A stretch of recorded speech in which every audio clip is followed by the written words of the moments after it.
তুমি তো দুনিয়াতে কাউকেই খারাপ দেখো। হি ইজ এ বাস্টার্ড, বেজন্মা। তুমিও দেখছি সুপ্রকাশের মতো কথা বলছো। যাদের উপর ভরসা করে আমি এত বড় ব্যবসা গড়ে তুলেছি, এত সম্পত্তি করেছি, তারা আমারই জামার তলায় লুকিয়ে থাকা বিষাক্ত সাপ কি না। আমি মতিকে ভালোবাসি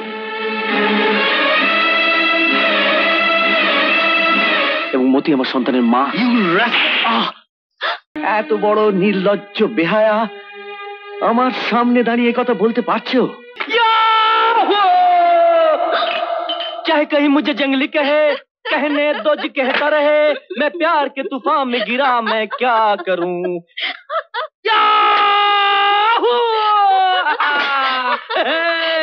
चाहे कहीं मुझे जंगली कहे, मैं प्यार के तूफान में गिरा, मैं क्या करूं?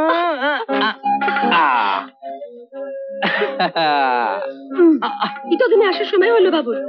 কেন? আমি যে সময় বলেছিলাম ঠিক সেই সময় এসেছি। একদিন এক মিনিটও দেরি না। তবু কেন অভিমান ডার্লিং? কি ডার্লিং ডার্লিং? কি নতুন কথা শিখছো গো? একটা ইংরেজি ছবি দেখলাম, তাতে শুধু ডার্লিং আর ডার্লিং। এটা মানে কি?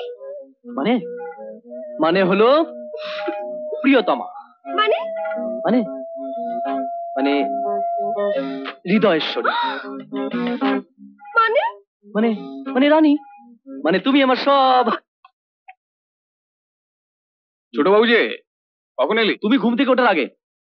আচ্ছা দাদা, ও দাদা, তুমি এত ঘুমো কি করে বলো তো? রাতে অত ছাইপাশ গিললে ঘুমবে না? ও নো মামি, ওইসব দামি মদকে তুমি ছাই পাস বলছো? একটা অ্যাটম বোমের দামও প্রচুর, কিন্তু সেটা কি মানুষের উপকারে লাগে? হ্যাঁ, বাবাও তো এককালে মদ খেত। উত্তরটা বাবাকে জিজ্ঞেস করিস। জানো, প্রতীক বাবু বলে এক ভদ্রলোকের সঙ্গে আলাপ হলো। একটা কথা বললেন, খুব ভালো লাগলো। আমাদের পিতৃ পরিচয়টা নাকি একটা কাঁটালি কলার মতো, মানে সর্বঘটে লাগে, বিয়ে পুজো পৈতে। তা তা ওই মদ খেতে লাগে, এটা তো তোমার কাছে প্রথম শুনলাম। প্রতীক বাবু is a bastard, do know that? Suprakash, তোমাকে আমি সেদিন বলে দিয়েছি না কারোর সম্বন্ধে আজে বাজে কথা বলবে না।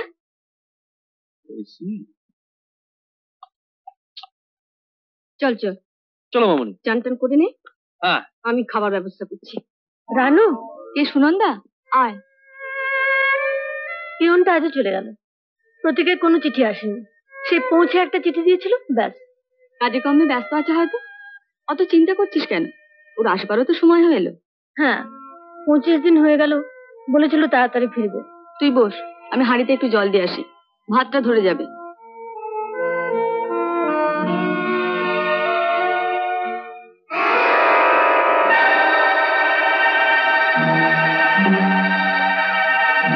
তোমাদের প্রতীক? পূজনীয় রানু মাসি, আমার কাজ অনেকখানি এগিয়েছে। আস্তে আস্তে সর্বশান্ত করছি সুধাংশু মুখার্জিকে। ওকে রাস্তার ভিকিরি করবো আমি। ওর মুখোশ আমি খুলে দিয়েছি। আর কটা দিন মাকে একটু বুঝিয়ে সুঝিয়ে রাখো, আমি এলাম বলে। প্রণাম নিও, এটি তোমাদের প্রতীক। না না, এ হয় না। প্রতীক, কে তুই কি করলি?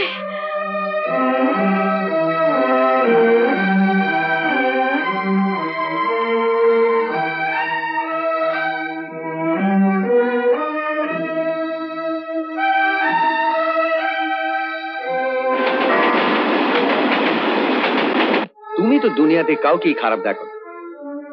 হি ইজ এ বাস্টার্ড, বেজন্মা। তুমিও দেখছি সুপ্রকাশের মতো কথা বলছো। ও প্লিজ মৃণালিনী, আমাকে একটু একা থাকতে দাও। আমি ভীষণ ক্লান্ত, প্লিজ। বাবা, দাদা সব কি আরম্ভ করেছে বলো তো? মজুররা দাদার কাছে কিছু টাকা পয়সা চেয়েছিল, ওরা সব না খেয়ে রয়েছে। মজুরদের দাদা যা তা বলেছে, বলেছি যাও প্রতীক বেজে আমার 5 আটকে। কোনো মানে এসব কথা? বলেছি যে ওই তোমাদের খাবে। ব্যবসার ব্যাপারে দাদা যা ভালো বুঝবে তাই করবে। তুমি তোমার পড়াশোনার কথা ভাবো, মজুরদের কথা তোমায় চিন্তা করতে হবে না। কেন চিন্তা করবো না? নিশ্চয়ই করবো। মজুররা সারা জীবন আমাদের জন্য কাজ করছে, তার বদলে তারা টাকা পেয়েছে। বিনা পয়সায় কেউ কাজ করে না। কিন্তু এখন আমাদের ব্যবসা বন্ধ, টাকা দেবো কোত্থেকে? ঘর থেকে। যে ঘরের সিন্ধুকে তাদেরই রক্ত জল করা পরিশ্রমের মূল্য জমা রয়েছে। সুশোভন, তোর বাবার এখন এমনিতেই মন মেজাজ ভালো নেই, তুই যা। দাঁড়াও,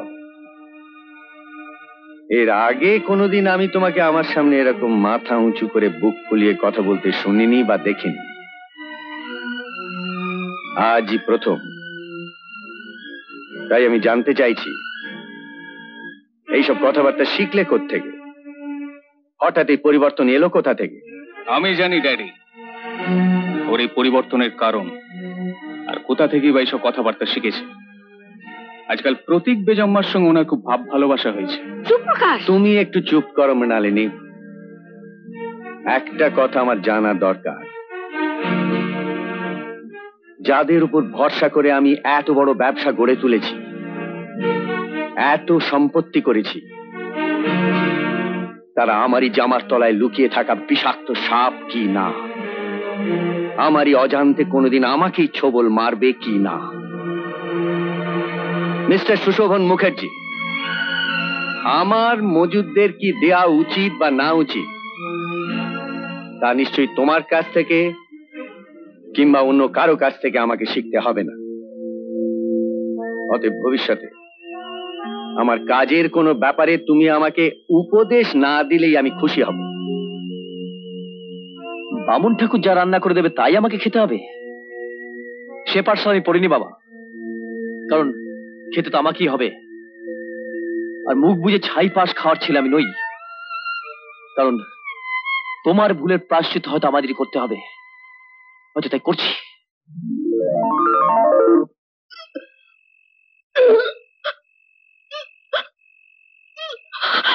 বিটিয়া, কি হয়েছে রে বিটিয়া? হ্যাঁ, কি হয়েছে? বাবু, বাবু শরীরটা বড় চনমন করতেছে, বমি হইল আর মাথাও করতেছে। তুই একটু লেটে যা, তুই একটু লেটে যা। আমি দৌড়াই গিয়ে পল্লবী দিদিকে বলি, আর সাথ সাথ ডাক্তার বাবুকে বি লিয়ে আসি। তুই ঘাবড়াস না বিটিয়া, একদম ঘাবড়াবি না, আমি এক্ষুনি আসছি। মতিকে আমি অনেক আগেই সাবধান করেছিলাম। জানি না সুশোভনকে বিয়ে করবে কিনা, সুধাংশু বাবু মতিকে মেনে নেবেন কিনা। যদি না নেন তাহলে?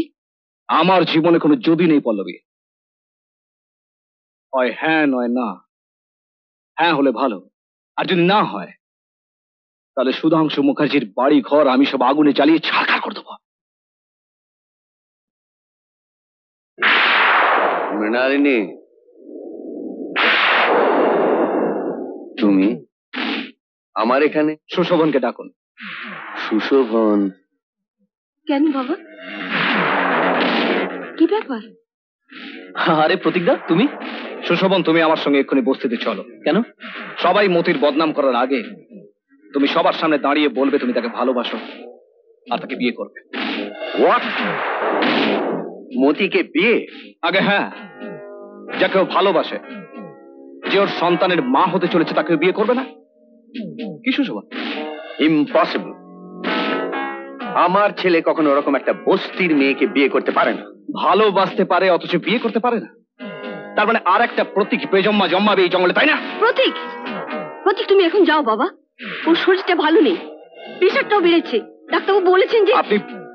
আপনি অন্তত একটু বোঝার চেষ্টা করুন, একটা মেয়ে যে। মৃণালিনী, ওর কোনো কথা শুনো না, এটা ওর ষড়যন্ত্র।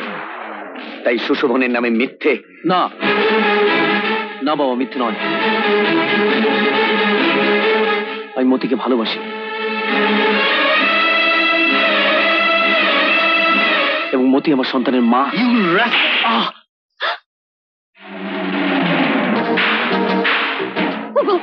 তুমি কি করছো? শান্ত হও। দাঁড়াও মৃণালিনী, আজ আমাকে এর মীমাংসা করতেই হবে। আমার নাম, আমার বংশমর্যাদা, আমার প্রতিপত্তি সমস্ত ধুলোয় মিশিয়ে দিয়ে। নাম, প্রতিপত্তি আর বংশমর্যাদার ওজনের চাপে কত অভাগিনী নারী অসতী হয়ে যায়, কত বেজম্মা সমাজে বিদ্রুপ করিয়ে বেঁচে থাকে, সেটা তোমার জানা আছে?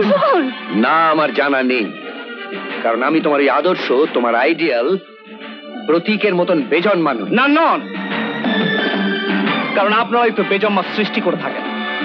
আর আজ আপনার ছেলেকে বংশ মর্যাদার নামের শৃঙ্খলে বেঁধে আপনি আরেকটা অসতী, আরেকটা বেজম্মা জন্ম দেবেন। প্রতীক, প্রতীক, প্রতীক তুমি এখান থেকে চলে যাও। আমি বলছি তুমি এখান থেকে চলে যাও। যদি সত্যি আমাকে মা বলে ভেবে থাকো, তুমি চলে যাও প্রতীক। বেশ, আমি যাচ্ছি, আপনার কথা আমি চলে যাচ্ছি। কিন্তু সুশোভন, আমরা বিয়ের পুরো আয়োজন করে তোমার অপেক্ষা করব। মতি কোণে সেজে বসে থাকবে, হাতে সেতুর কৌটো নিয়ে আর চোখে অনেক স্বপ্ন নিয়ে।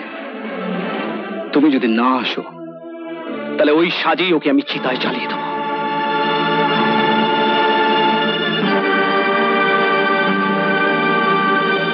সুশোভন, তুই এখন কোথায় যাচ্ছিস? দেখছিস তোর বাবা কিভাবে ভেঙে পড়েছে। শেষকালে তোর জন্য তোর বাবার জীবনটাই না। আর আমি না গেলে যে আরো দুটো জীবন শেষ হয়ে যাবে মামুনি, মতির আর আর আমার সন্তানের। তোমার সন্তান? Just see Mrinalini, just see. এত বড় নির্লজ্জ বেহায়া আমার সামনে দাঁড়িয়ে কথা বলতে পারছো? আজ আমার জীবনের কোনো মূল্য নেই ওর কাছে। সত্যকে স্বীকার করতে গেলে অনেক মূল্য দিতে হয় বাবা। সত্যকে স্বীকার করার জন্য আমি তোমার এই বাড়ি, প্রতিপত্তি, অর্থ সবকিছুকে অস্বীকার করতে পারি। এমনকি সত্যকে স্বীকার করার জন্য আমি আমার জীবন দিতে পারি। সুশোভন, তুই এসব কি বলছিস বাবা? তোর অসুস্থ বাবার সামনে তুই তোর বাবাকে এভাবে কষ্ট দিচ্ছিস কেন, আঘাত দিচ্ছিস কেন? আমি কাউকে আঘাত দিতে চাই না মামুনি, কিন্তু ন্যায় অন্যায় ভালো মন্দ বোঝার মতন বয়স আমার হয়েছে। আমি যাকে ভালোবেসেছি সে বস্তির মেয়ে হোক। আর পাশের ঘর থেকে অনেকক্ষণ ধরে সব শুনছিলাম, এছাড়া আর কোনো উপায় ছিল না আমার। ওকে ওপরের ঘরে নিয়ে গিয়ে শুইয়ে দে, ঘরে তালা দিয়ে দিস। আর দারোয়ানদের বল গেট বন্ধ করে দিতে, লাঠিয়ালদের বল পাহারা দিতে, যাতে বেরোতে না পারে। এরকম আরো অনেক সিনেমা দেখতে হলে ডাউনলোড করুন ক্লিক অ্যাপ।